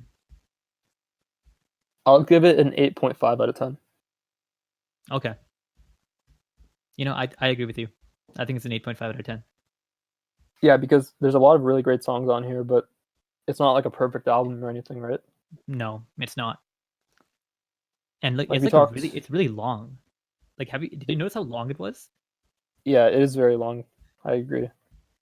It's like over like 70 minutes or something like that. Like we can definitely cut one or two songs on here. Mm-hmm. But yeah. So you want to end it off? Should we end it off now? This is the end? I guess so. Alrighty, well, that's the end of our, what do we call it, a review? I guess a Yeah. review of If You're Reading This Too Late by Drake. A look back at the album. I'll look back at the album. All of our amazing viewers, let us know, what album should we look back at next? It's like 2 views. It's me and you. So, okay, well, let's talk about this. How do you feel about like how we just had this podcast, I guess? Or like, how would you feel about the conversation we just had? I think it A little was meta. okay. I think it was Mm-hmm. okay. I feel like I feel like I should have said a bit more. I feel like I was repeating myself quite a bit. Mm-hmm. And A lot of times, okay, go ahead. That happens a lot too. Yeah, I was gonna say. No, I thought it was okay. Yeah, like I feel like there wasn't really too much to say about some songs Mm-hmm. because like they're pretty like it's pretty like self-explanatory when you listen to them. Yeah. But yeah, I think overall it was okay. Yeah, I think it was all right. I felt like a lot of times like we didn't have anything to say about a certain song, and I don't know if that's because we're talking about. It can't be because we're talking about music. There's always stuff to say. Maybe we just gotta up our skills or something, or maybe it's Thing because is, of like the. some songs really resonated with me, so I had a lot to Mm-hmm. say about them, and others like I honestly I could care less. Mm-hmm. You know what Exactly. I mean? Like I don't know what there is to say about like songs like like like 10 bands, Yeah, exactly. Like I don't like that like song particularly. like what is 10 bands about? Can you remember? It's about It's like about like having money, right? Yeah, Like, how pretty much much. can you say about that? It's pretty much about like I don't know. There's like a line. It's like fuck. My ex asked me where you move, and I said on to better things. It's pretty much like a. I don't even know what the fuck it's about. It's about like random shit. Exactly. Like a lot of the stuff is like he's jumping from like one topic to another, which is like what hip hop is a lot of the times. Mm-hmm. So maybe that's why it was kind of difficult to say specific things about a lot of songs. Um, or maybe Drake just sucks. Maybe Drake can't invoke cool feelings and ideas in us. I enjoy talking about stuff other than the music. Yeah, that's I also like that. I like how we can use the music to like as a jumping off point for like more interesting conversations, Mm-hmm. which is something maybe we should do a bit more. Yeah, I think so too. I enjoy this part right now, actually. How we're Yeah. just talking to each other. This is the best part. Yeah, fuck Drake, man. I like shitting. I like shitting on Drake, honestly, You like shitting on, bro? and I, and Kanye for that matter. I love shitting on Kanye. I've been like such a big Drake fan my entire life, but now when I would like list off my top five like artists, I don't even think I put Drake in there. Like his last few Really? years have just soured it for me, bro. I hate it. It makes me so mad. Okay, you know what's something I wanted to talk about? What? The way that artists are coming up nowadays, it's so different than like a Mm-hmm. decade ago. Mm-hmm. Like, I feel like nowadays artists are getting so big in their infancy that they don't have room to grow, Yeah, I know and what you mean. it's definitely like not a good thing because like for example, like we were talking earlier about DaBaby. Yep, yep, This guy I hadn't heard of him 6 months ago, yep. and now he's like everyone on Twitter talks about him, and I feel like all of his songs sound the same to me. Like he has the same flow. He doesn't really have much to say, and I feel like if he struggled for a bit and maybe for like an album or two, he would like grow into his Figure it out, own. you know? Yeah, grow into zone, yeah. And then we have other people like pop artists like Billie Eilish, who also like a year ago I didn't really know. Like I knew of her, but I didn't hear her music. And now she's undeniably the biggest pop star for kids. Mm-hmm. One of the biggest, yeah. One of the Like, biggest. yeah. It's like she's on her first album. Like where do you go from here, you know? But I don't know if I agree as much as Billy, but in hip hop I definitely agree. Yeah, and I don't know, the state of hip hop is just like so disgusting right now. Like I don't Yeah, like using that word, but that's what it is, right? Because I don't want to sound like a old head because I dislike old heads. But yeah, it is very disgusting. I mean, honestly, if you talk to like any of our friends who are really into hip hop, I think they would agree that there isn't much innovation going on right now. Like, see, I don't really know what's going on right now, but it just seems like an Atlanta thing is still kind of going. Like remember like 1 or 2 years ago, the Atlanta scene was super big. Yeah. I don't know now what's really happening. I'm looking at Rap Caviar, and I see a Boogie with a hoodie. I see Lil Baby. I see Da Baby. Well, it was interesting because a few years ago it was Atlanta and then it was Miami or Florida in general, where like you have Oh, Denzel Curry, Kodak Black, XXX, Ski Mask, and like mm-hmm. all these like really cool artists. And Mm-hmm. I feel like it was a direct it's like a direct correlation. Like Miami kind of like rose to the occasion when Atlanta kind of got Mm-hmm. more popular. But now that X unfortunately passed away, Kodak is in jail for 30 years. I don't know what Ski Mask is doing. I low-key think he like sold out a bit. And Denzel is like one of the best rappers like working today. Right now, yeah, And then like where else do you go from here then? Like who else is getting popular now? I don't know. yeah. I just don't see a lot of these artists having like careers. You know, I don't see them having like I don't see like a Rocky, you know, or like a like who else is like maybe not that big. Um, where's like a Big Sean type artist? Maybe not even that big. Like fuck. See, I'm like going through here and I can't even like find like a proper like Young Thug. I guess Young Thug is like pretty big, but he Yeah. has a consistent career. That's a good sound. I just don't know if I see consistency and like yeah, I don't know if I see consistency coming out of a lot of these artists. I don't know if they'll be still here in a year or two. Yeah, it's almost like they're having their 15 minutes of fame. Yeah. And like their music is like a time capsule of right now. Yeah, like if you in 5 years if you listen to like what's on Rap Caviar right now, like I think you'd throw up. Like it's gonna sound so 2019, and it would not in a good way. Yeah. But then it's I don't know, it's like weird because even for other genres, I feel like there's not really that many newcomers. Like I don't know. I feel like all the music I listen to now, it's like older shit that I missed out on. I mean, there's so much to draw from in the past, so it's kind of just like better to listen to that. But I think there's some good artists. I think Billy's amazing. Yeah, she's pretty good. I don't know who's good in hip hop right now. Who's young and good? I think Gunna. I like Gunna and like Lil Baby's like thing. Really? Yeah. I thought you wouldn't like them. Like I don't listen to them too much, but I enjoy like Gunna's melodic stuff. Mm. Like I think Gunna's he's like pretty talented. At the start, Gunna sounded like a rip off of Young Thug, and I understand that's because Young Thug and him are like homies and shit. But I feel like now Gunna kind of came into his own, and Young Thug even like had a departure from his old sound, and now Thug sounds like a lot different than he did before. Yeah.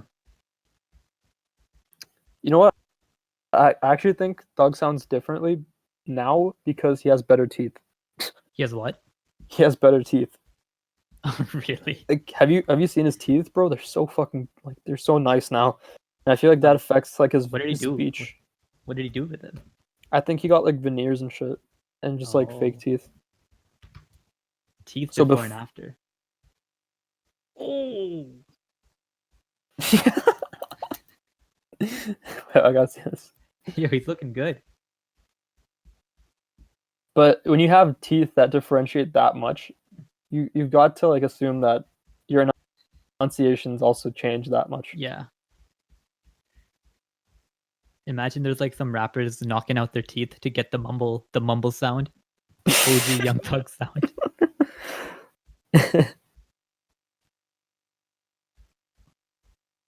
Yeah, man, I don't like these rappers, bro.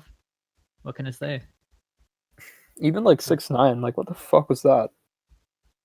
I think 6ix9ine is cool because he has a sound.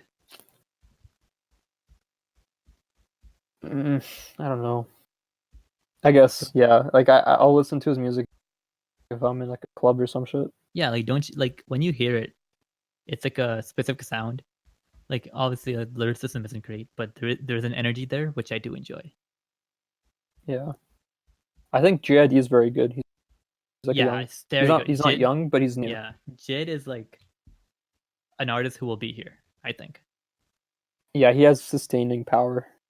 Yeah, he will sustain. He will probably mature, like the same as Denzel Curry. He'll sustain. He'll mature into his own sound. We already hear Denzel like doing new things with the Cloud Cobain and stuff. I think 21 will stay. 21, I'm a big fan of. 21 is great. Yeah. What do you think of people like Earth Gang? I don't listen to Earth Gang, but they're like more of like the Siva type of music, right? For the listeners, explain what kind of music that is. It's like I don't know how to explain it. It's a bit psychedelic. It's like, yeah, it's essentially psychedelic rap with like a bunch of layers within the songs. Yeah. And it's great. Like I think it's really good, but I don't know, for some reason I just can't get into it. I'm not sure why. Yeah. I think it's because it's like overwhelming to listen to. Okay. Are they on Dreamville as well? Yeah, they are. Okay. I think J. Cole has good talent acclamation. Better than Drake? Yeah. Yeah, I think so too.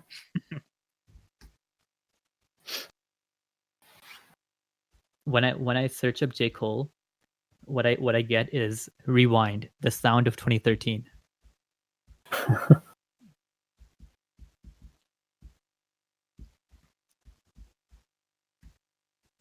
Yeah, I don't know. Drake's gotta come in and show these young guys how it's done.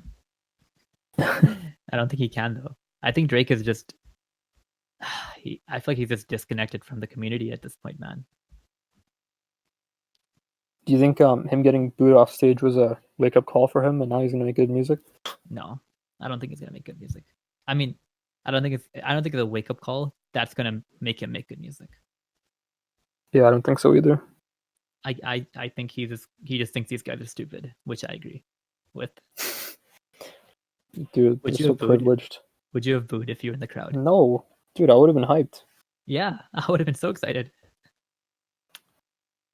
Like, who? Those kids are so fucking dumb. But that's the thing. Like, I feel like the younger generation, and I say that, and by that I mean people who are like 17 and 18, which is only like a couple years younger than us. They don't really understand like the Drake hype, or they don't really like Drake, you know, because I think they started listening to Drake when he was like, you know, Hotline Bling era Drake. Yeah. It hasn't been great quality, so they don't have the respect for him that I feel like people in our age kind of have for him. Yeah, for sure. Like, I don't think they were listening to the record we just talked about. If you're reading this, it's too late. Yeah, I don't think they've like listened to like Marvin's Room, you know. Yeah, for sure. And that's like the reason I think people our age have a lot of like they like Drake a lot.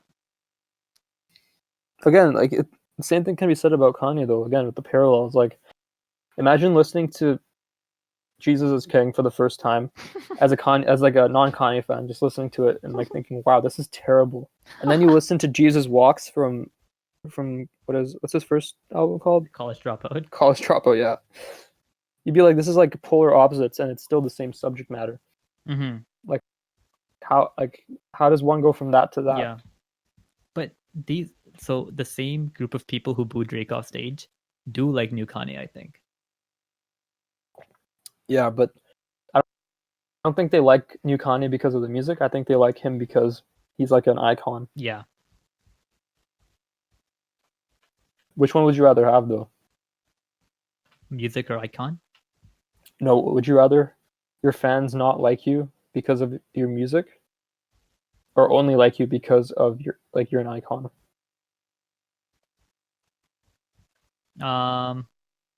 Pretty much. So would you want your fans to be genuine with you in not liking your music because it's bad music, or would you want them to be insincere and only like you because you're an icon or you have this image attached to you? I think the first one, honestly. Me too. Because I feel like Drake is an example of the first one. Because like Drake fans, like they realize that Drake is being fucking dumb. But Kanye fans don't realize that. It feels like it's almost like they're enabling it. Yeah, they are. Because Kanye really does care about the fame and like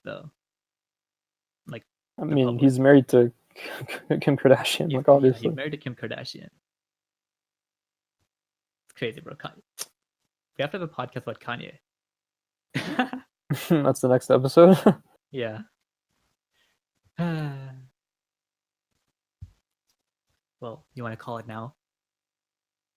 Yeah, I think we're done for today for this episode. Guys. Well, thanks for listening, whether it was on your commute or a little bit of ASMR for you guys to go to sleep to. Yeah, this has been, and we haven't said the name of the podcast yet. This has been the Litmus Test podcast. Yep. All right, we'll catch you next time. Bye-bye.